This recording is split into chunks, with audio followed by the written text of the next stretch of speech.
Following on from a little bit of finishing tool making, part the second, though I did say, of course, that the second part would be about testing the tools. I thought it a better idea to have a short film about how I go about making practice boards.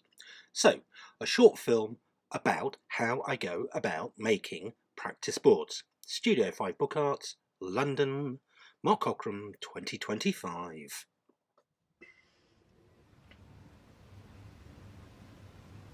Hello and welcome to part 2 of this sort of series. Could go into 3 films, I'm not sure, I don't know, it could do, about the a method of gold tooling and making very simple tools. Tools are being made and now I'm going to be preparing up the practice board, and the practice board is going to be made with the same materials that I've made my boards of my book with. So I'm going to be using a core of 2mm Gemini board, various layers of manila, and a little bit of good old-fashioned craft paper. I'm going to be using the same adhesive, which is going to be a PVA paste mix, about 50-50, and of course I'm going to be using the same leather that I've used as well to ensure that I'm going to get a true response to what is actually on the book. There's no point in making a practice board in a completely different way to what you're actually going to be working on. You know, you've got to think it through, I guess. Also, what I'll do is I'll be sharing with you 1 or 2 tips and tricks of how I actually go about doing all of this. Anyway, let's get comfortable, sit down, have a cup of tea, let's get cracking.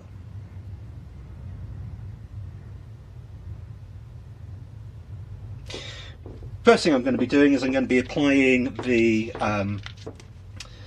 putting the adhesive onto my Gemini board. So I've got my little roller, getting the adhesive on, and yes, I do put the adhesive onto my board, not the covering material.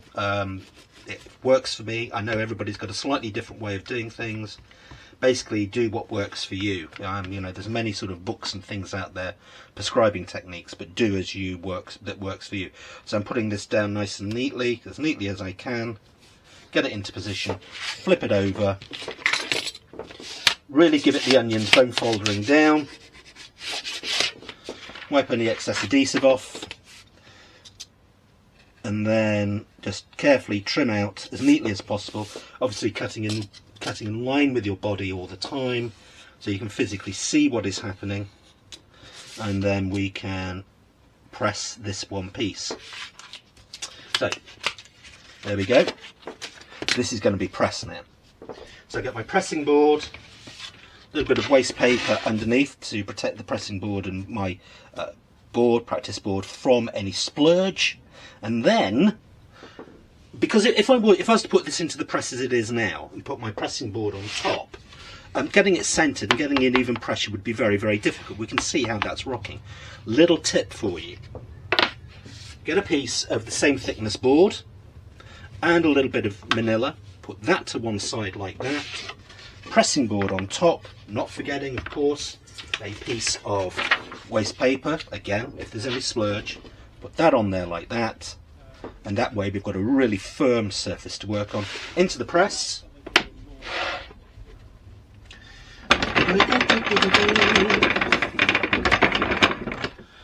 And press until dry.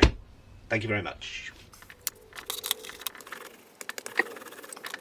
Basically what I'm doing now is I'm layering up the manila onto the board, just as I did with the boards that are on the book itself.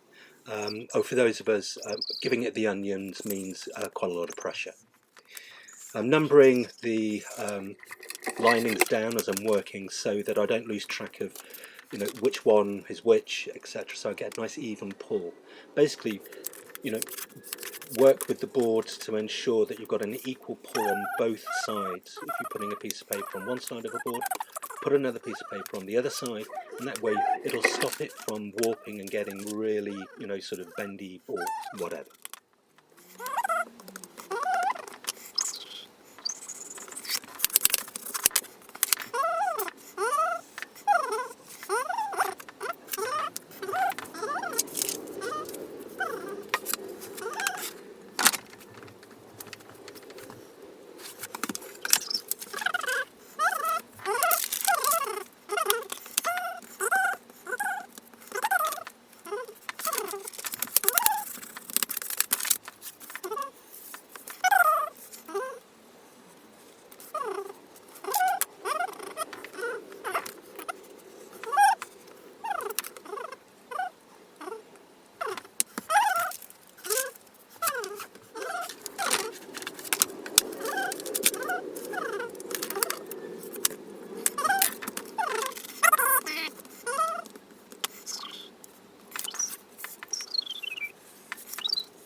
Finally, we finish with a very glamorous image of the finished practice board. I've enjoyed making this and I hope it's been some use to you as well.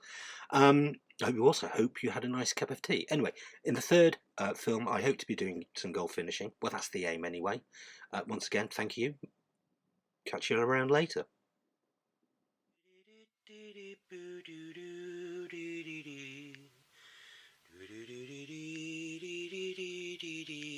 Bye bye.